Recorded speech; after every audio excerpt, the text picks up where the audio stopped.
You were sold a myth, a shimmering lie woven from fairy tales and soft promises, that a woman's love would be your salvation, her gaze the mirror to your worth, her embrace the balm for every fracture you've carried since childhood.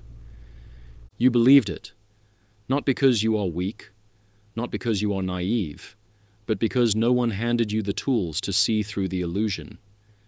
You were taught to kneel at the altar of her approval, to spill your soul in the name of vulnerability, to chase her affection as if it were the key to your existence.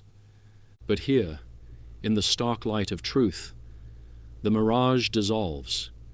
Women are not your saviors, nor your enemies. They are mirrors reflecting the power you have yet to claim. To love them, to thrive with them, to forge relationships that endure, you must first forge yourself. This is not a call to blame women, but a summons to awaken, to rise from the ashes of your illusions and become a man who commands his own destiny. Let this truth, brutal and unyielding, be the crucible that transforms you. You were raised to chase, to believe that love is earned through effort, that the more you give, your time, your heart, your very identity, the more she will value you. But every text sent too eagerly, every confession laid bare too soon, every boundary bent to please her, signals not devotion, but desperation. As Carl Jung warned, until you make the unconscious conscious, it will direct your life, and you will call it fate. When you chase, you invert the polarity of desire. You become the supplicant, not the sovereign, and in that moment you surrender the very thing she craves, your gravity. Women don't fall for your effort, they fall for your energy, an unshakable presence that does not flinch, a man who can walk away without blinking, not out of cruelty, but out of completeness. As Nietzsche thundered, that which does not kill us makes us stronger. Her indifference, her tests, her silences are not punishments. They are the forge in which your strength is tested. Will you crumble under her gaze, or will you stand as a mountain, unmoved by her storms? Women are not drawn to your goodness, but to your command. Kindness without spine is invisible. Vulnerability without structure is surrender. Women shaped by eons of survival are wired to respond to power, not the loud, performative kind, but the quiet certainty of a man who knows his worth without needing her to affirm it. As T.S. Eliot wrote, between the idea and the reality, between the motion and the act, falls the shadow. That shadow is your need, and it dims the light of your presence. When you pour your insecurities at her feet, you do not build closeness. You hand her a map to your weaknesses, a manual she didn't ask for. The man who captivates her is not the one who begs for her approval, but the one who exists so fully in his truth that she cannot help but orbit him. Never chase.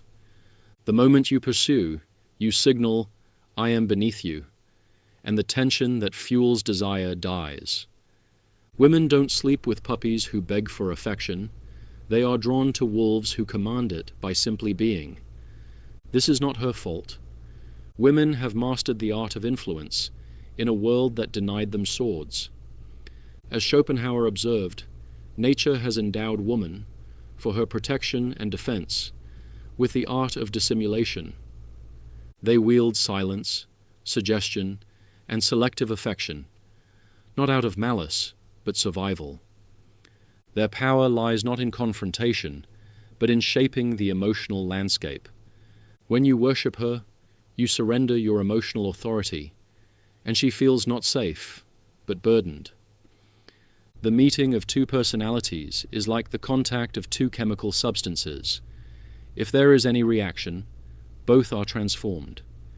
But transformation requires tension, not capitulation. She does not want to lead. She wants to feel your direction even when she resists it. Her tests, her silences, her provocations, her withdrawals, are not betrayals. They are probes, asking, "Can you hold your ground? Are you the rock against my waves?" Answer not with pleas, but with presence. The lie you've been sold is that love is an equal exchange, a mutual surrender. But love, in its primal form, is a dance of power, a game of who needs less. As Reed starkly warns, the one who invests more becomes emotionally indebted. When you text first, open too soon, or rearrange your life for her, you signal dependence, and dependence repels. Women are not strategizing to hurt you. They are responding to instincts honed by evolution to seek security in a man's unshakable frame. As Camus wrote, "In the midst of winter, I found there was, within me, an invincible summer. That summer is your sovereignty, and it is what she craves. Not your confessions, but your clarity. Not your need, but your abundance. When you make her the sun, you forget to become the sky, and when she walks away, your world collapses, not because she left, but because you built your identity around her presence. This is where the pain begins, and where the transformation must start. Your romantic suffering is not her doing, but yours. Man is condemned to be free, because once thrown into the world, he is responsible for everything he does. You chose to make her your redemption, your muse, your mirror. You believed the myth that her love would complete you, that her approval would fill the void you've never dared to face. But she is not here to save you. She is here to reflect you. And if that reflection stings, it is because you have not yet forged yourself into a man who stands whole. Her tests are not treachery. They are invitations to rise.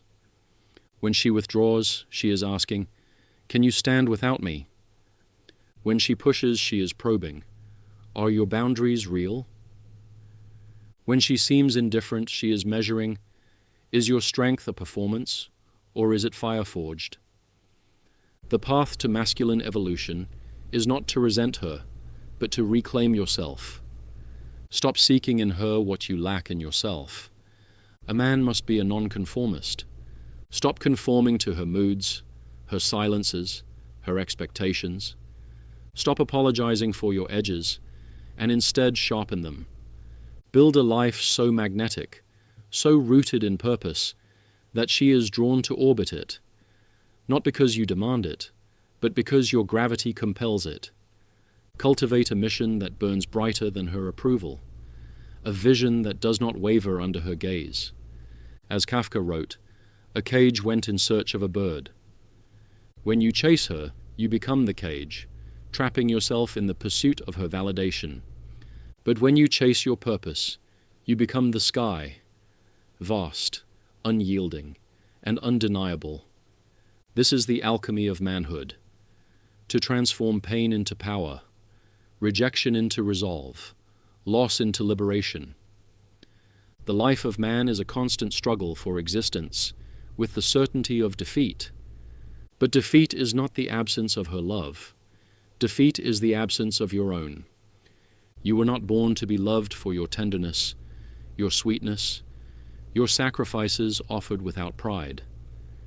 You were born to be tested, by life, by fate, and yes, by her. Her challenges are not a curse, they are a crucible. As she tests your strength, she is not seeking to break you, but to reveal you. Will you rage against her nature, or will you rise to meet it? As Rumi whispered, "The wound is the place where the light enters you." Let her tests be the wounds that illuminate your strength. To become the man who thrives, with women, with the world, with himself, you must embrace the brutal truth. Your worth is not her gift to you, it is yours to claim. Stop bleeding your power into her hands, expecting scraps of affection in return. Some of us think holding on makes us strong, but sometimes it is letting go. Let go of the need for her approval. Let go of the myth that her love will make you whole. Instead, Build a life so full, so grounded in purpose, that her presence becomes a choice, not a necessity.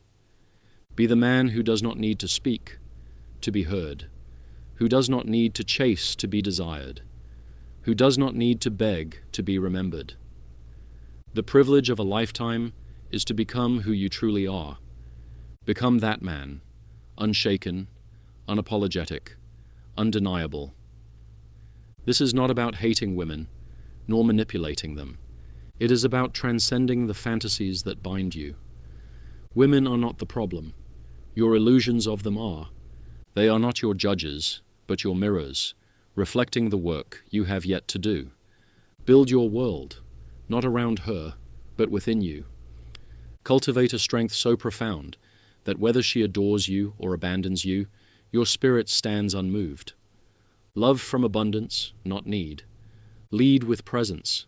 Speak with silence, not desperation. When you do, you will not just win her desire, you will win yourself. And here lies the final, searing truth. The man who does not need to be chosen is the man she cannot forget. As Nietzsche declared, "You must be ready to burn yourself in your own flame. How could you rise anew if you have not first become ashes? Let the ashes of your illusions fall. Rise as a man who knows his worth, not because she sees it, but because you do. Love like a warrior, not a beggar.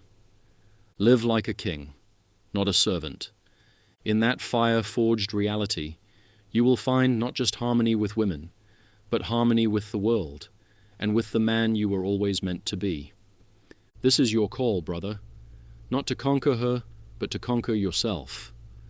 Walk that path, and you will not just survive the game, you will end it.